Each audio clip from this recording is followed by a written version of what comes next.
to advise and recommend investments for this fund. This is how we will end the era of inflation, mayhem, and misery under Kamala Harris, the worst vice president in the history of our country, and unleash a new era of safety, prosperity, and success for our workers, our families, and our businesses. And I've done it before. We did a great job, and now we really know our job well. I know the smartest, the best people. We have the best people. We have people that, many in this room, they know exactly what we want to do. You know, it's interesting having experience, because I won an election. I went to Washington. I was only in Washington 17 times. I never stayed over. That's according to the fake news, but I think they're right. But I got to know Washington well. And I know the smart ones and the dumb ones. I know the ones that can help make us great and the ones that can only take us into bad territory. I got to know a lot of people, probably as many as anybody at that level. And we have incredible talent, and we're going to be using that talent. We had some incredible talent, much of it sitting up here and sitting down here. They did a great job on trade. Bob Lighthizer, so many of the people did such a great job. We rebuilt our military. We rebuilt our entire military, did a great job. We have great generals, not the television generals, not the generals that took us out of Afghanistan in 24 hours and left that horrible situation, but we have great generals. We defeated ISIS. It was supposed to take 5 years. It took me 4 weeks. 4 weeks. Our generals did a great job. We have great people in our military, and our military is not woke. Believe me, you couldn't get these guys to be woke. Some of the guys on top are woke, but those aren't the ones that are great.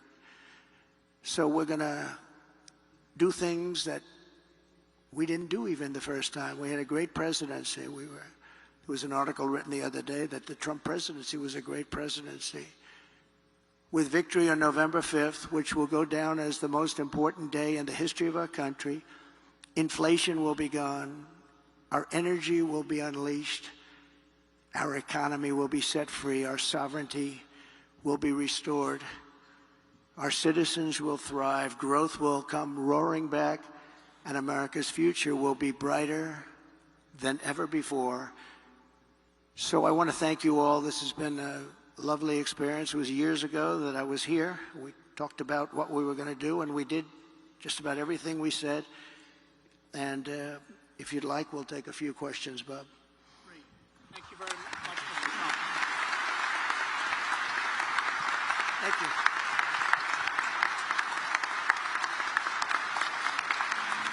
Thank you very much.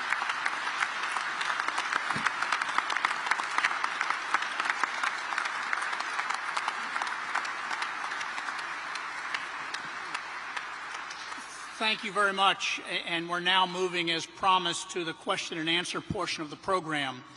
Our 4 very able questioners today are H. Rajan Cohen, the Senior Chair of Sullivan & Cromwell, Sandra Gerber, Founding and Managing Partner, CEO and CIO of Hudson Bay Capital, Mr. John Paulson, founder of Paulson & Company, and Rashma Sanjani, founder and CEO of Girls Who Code and Moms First.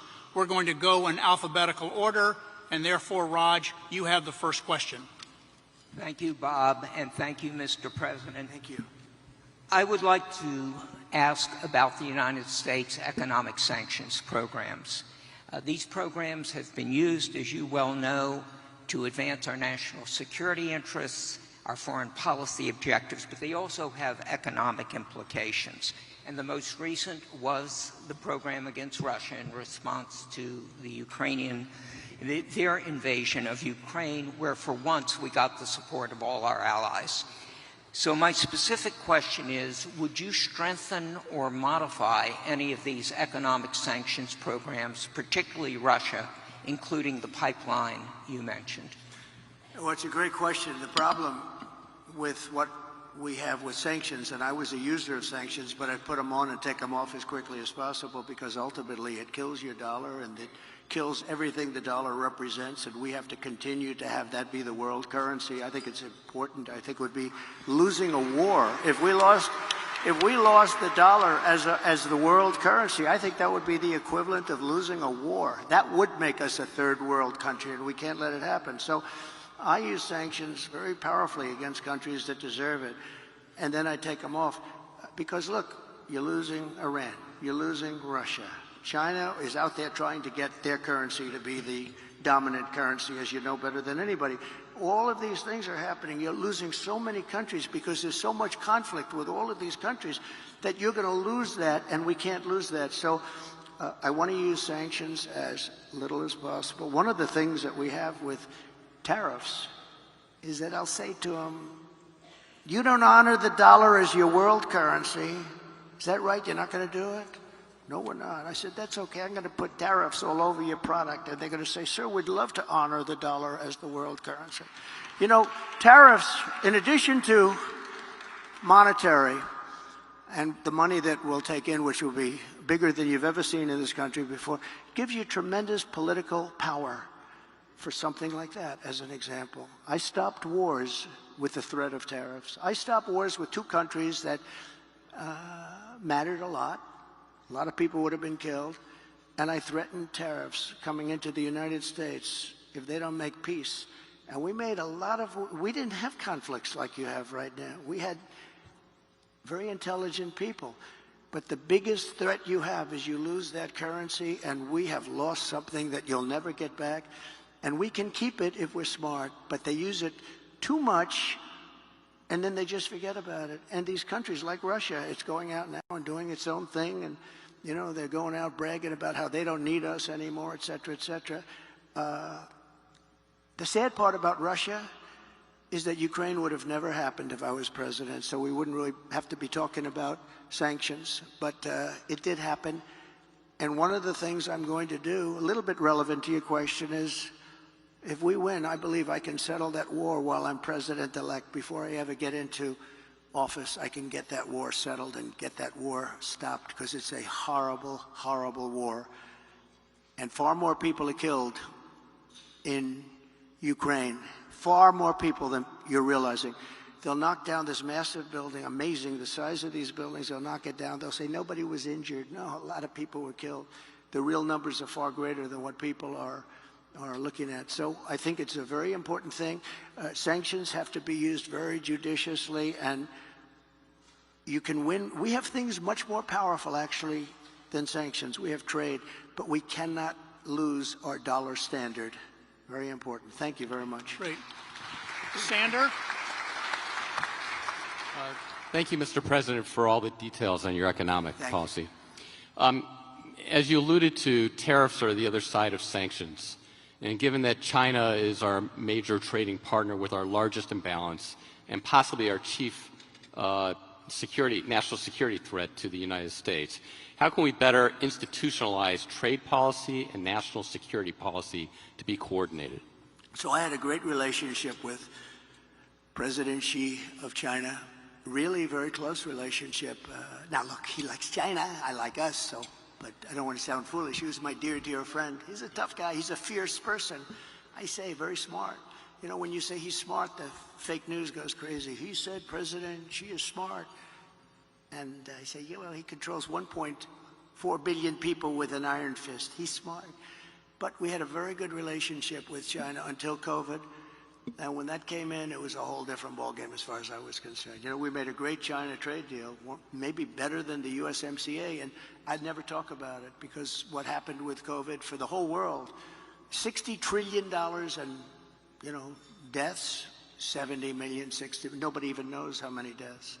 And it all came out of Wuhan, so it changed my relationship. But I think I'll have a great relationship with China. I had one before. And they respected us, but they respected us because they no longer thought we were fools. They used to think we were fools because we built China. They would take over $500 billion a year and use it for their military and other things. And we got nothing out of that. We got some cheap product. You can buy 19 pencils instead of 2. Who the hell cares? You can buy 16 dolls for your daughter instead of 2 nice dolls. And we got very little out of that relationship. They got a tremendous military power, and they still have it today. So, but I believe we will have a very good relationship with China and with a lot of other countries that we're not getting along with too well today. And things are going to straighten out. We're going to get them straightened out very quickly. Very important that we get along with the rest of the world. You know, we have things today called nuclear weapons. I rebuilt our whole military, including our nuclear capability. And so I got very familiar with it. And, you know, I say this often because I had an uncle who was the longest serving, I believe the longest serving, I was told that by MIT, but he was there 39, I guess, or 41 years, longest serving professor in the history of MIT, and nuclear was something he knew a lot about. And we used to talk about it. I'd say, Uncle John, there's no way. He was telling me about this incredible power that was being unleashed potentially. And I say, Uncle John, you could never. And you know what? He was very modest, because I've seen the destructive capability, and this world is going to have to get along, because if that's ever unleashed, we already have too many countries that have at least remnants of it, some of it. But probably 5 countries, if you think. And Kim Jong-un, when I went to the White House after winning in 2016, I sat with President Obama, which is a ritual. And you sit and you talk. And I said, what's the biggest problem? He said, North Korea is the biggest problem. I don't think it's solvable. I said, have you tried calling him or talking to him? And actually, the answer was yes, and he wasn't responded to. But I did, and we were very safe. It started off a little rocky, if you remember. Little Rocket Man, I called him, and he called me things too. He's got a red button on his desk. I said, I have a bigger red button, and my red button works. I said, and then it started getting a little nicer, and then one day I got a call that they'd like to meet, and it was a great thing. We had a great meeting. We had 2 meetings, actually 2 great meetings, summits, and we had no problem with them. Now they have a problem because they're not liking this administration. They don't respect this administration at all. So we have to get along. We have to get along. We can't have World War III. You're going to end up in World War III. Just like you should have never had Russia go in. It would have never happened if a competent person led us. It would have never happened. He led them into it. And I'm not blaming Biden. But you know what? What he was saying was exactly the wrong thing. I said, we're going to have an invasion because of a lot of the rhetoric. It was stupid rhetoric. But it would have never happened, not only for that reason. Oil was down low. You know, oil was almost at $100 a barrel. So Putin is one of the only people. I mean, nothing's easy in life. But Putin at $100 a barrel, war works. At $40 a barrel, it didn't work at all. So we're going to get back to a intelligently run place, a place where other countries aren't using the word nuclear. That word was never talked about because I knew the power of it. And I talked to Putin about it. I talked to President Xi about it. I think we were going to do, you remember the talk where we were going to reduce nuclear capability substantially. All 3 of us, we're going to start it. We're going to reduce very substantially. And then we had the election, and after the election, they didn't talk about that or anything else, frankly. But we have to be very, very careful, because the destructive capability of nuclear, when people talk about global warming, I say the ocean is going to go down 1/100th of an inch within the next 400 years. That's not our problem. Our problem is nuclear warming, and we better be smart, and we better have smart people at the top that know how to deal, because these people don't know how to deal. Putin came out today, he endorsed Kamala. And I didn't know, was I supposed to call him up and say, thank you very much, I appreciate it. But he endorsed Kamala. I have a feeling, I don't know. I don't know exactly what to say about that. I don't know if I'm insulted or he did me a favor. But we have to get along with the world. We can't have war, because the destructive capability, you can be the head of the biggest bank wherever the hell Jamie is sitting. You can be the head of the biggest bank in the world, and a couple of nukes and your bank doesn't mean a thing. You gotta get along. This is such an important job. It's a dangerous job too. Very dangerous job. If you look at statistically, being president is very dangerous. That throbbing feeling I have. Oh, that throbbing feeling. No, it's a very dangerous job, and you have to do it right. And if you don't do it right, bad things will happen to the world. Things like you've never seen before. Okay, thank you very much. Thank you. Thank you. John Paulson behind me to your right, Mr. President. Hi, John. First, let me thank you for your presentation today. President Trump, in the last fiscal year, the fiscal deficit under the Biden administration was approximately $2 trillion. Under the policies you've announced, the deficit would come down from items such as increased revenues from tariffs, as well as eliminating the tax incentives for the Green New Deal. These gains would be mitigated by decreases in revenues from policies such as no tax on tips.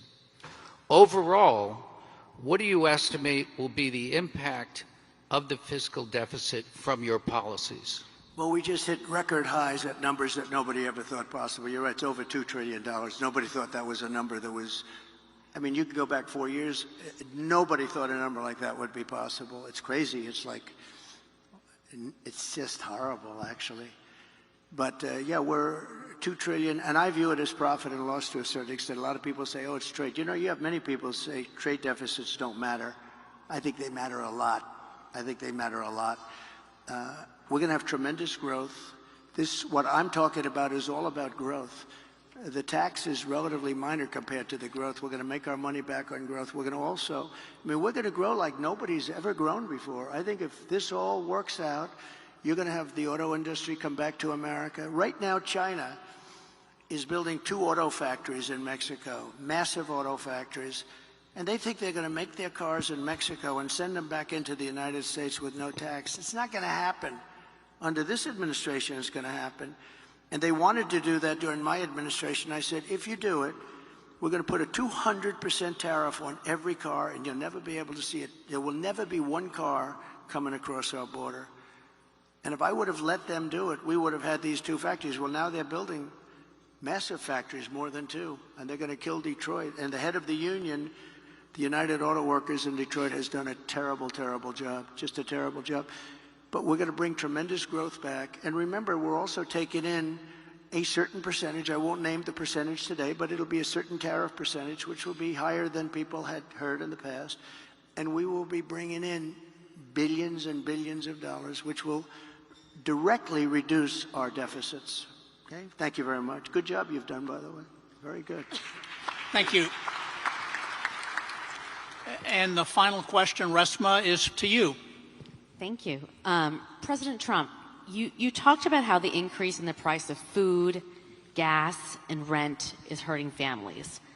But the real cost that's breaking families' backs and preventing women from participating in the workforce is childcare.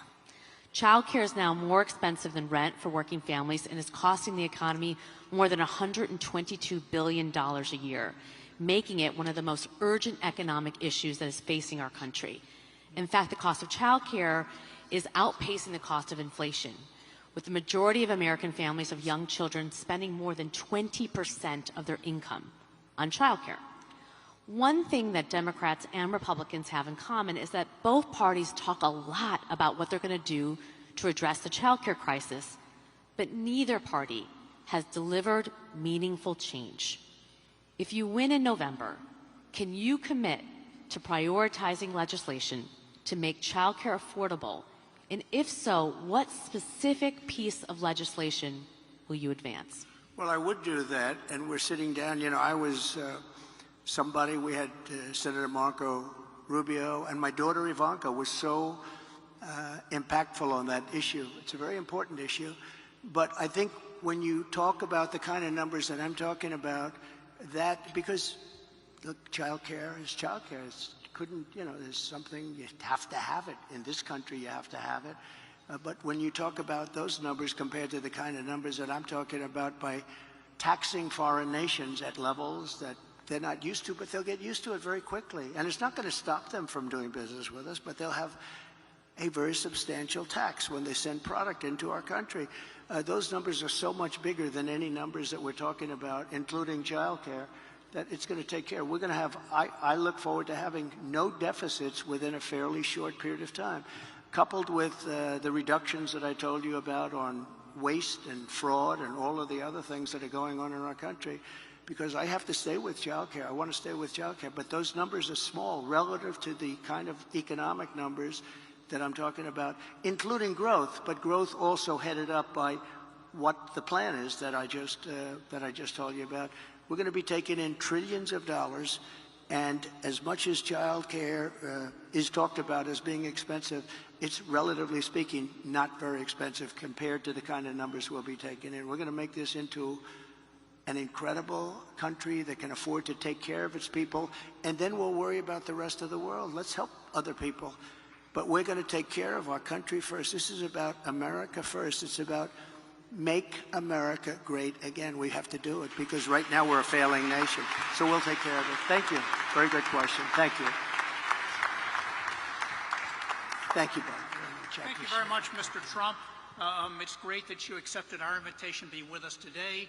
Thank you, Raj, Sander, John, and Reshma, for your questions. The President is now going to be leaving the building, and so we want to all stay seated while he and his team leave. But as he leaves, let's all say thank you one more time for him accepting our invitation to be here today. Thank you, Bob. Thank you very much. Thank you very much.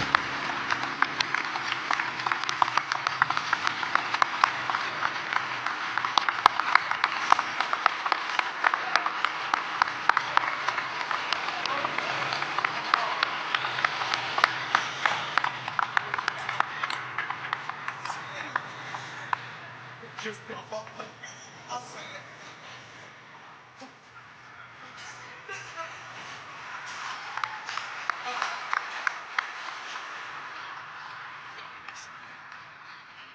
Thank you all also to all our guests and members who are here today. Please be seated.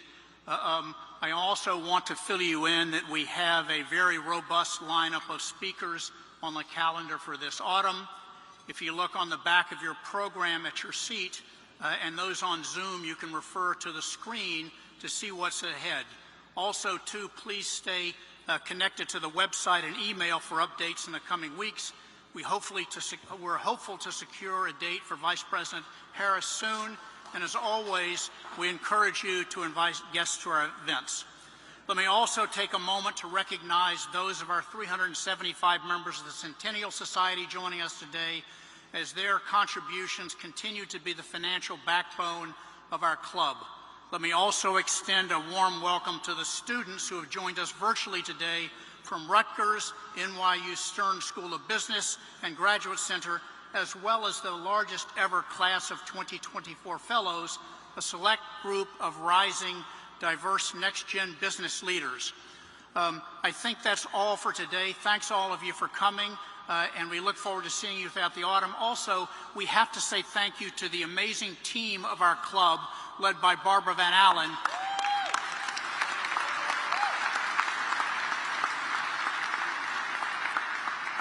You know, these events don't happen because someone snaps their finger. They happen because lots of members of our team work hard to make sure that they work so smoothly and so professionally. You do us all proud all the time. Thank you all very much. For those in the room, enjoy your lunch, and for those on video, thank you for joining. Good afternoon.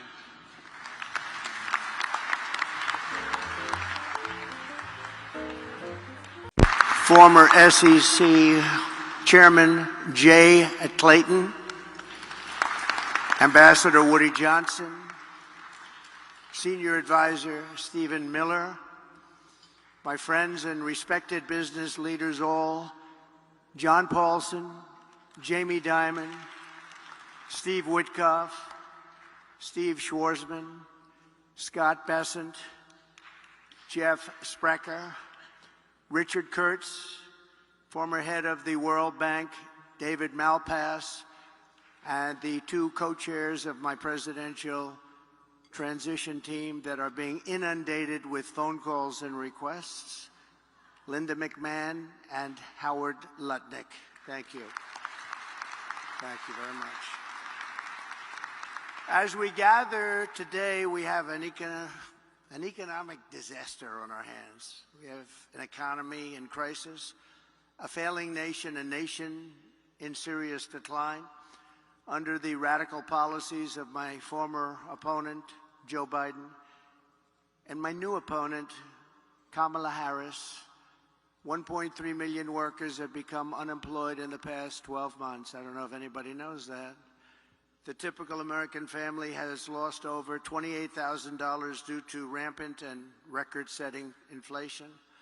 Credit card debt has reached the highest in history, with more than 1 in 3 Americans reporting they have maxed out their credit cards. They've maxed out.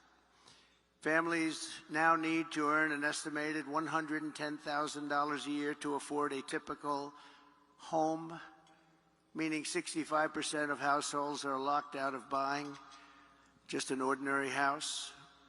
Gasoline prices, grocery prices, electricity prices, mortgage rates, and virtually everything else are up 30 to 100% since I left office. 8.4 million Americans are now working second jobs, the highest in more than 30 years. The real wages of African American workers are down by over 6%, a short period of time. The real incomes from Hispanic men are down 6.6%, or $3,600 per year. And on top of that, African Americans and Hispanic American jobs are under massive threat from the invasion taking place at our border. They're taking the jobs of Hispanic Americans, African Americans, and nobody talks about it. But I won't let it happen. Yet after presiding over the border, the worst in history for any country, there's never been a border like this. 21 million people, we project. This total economic catastrophe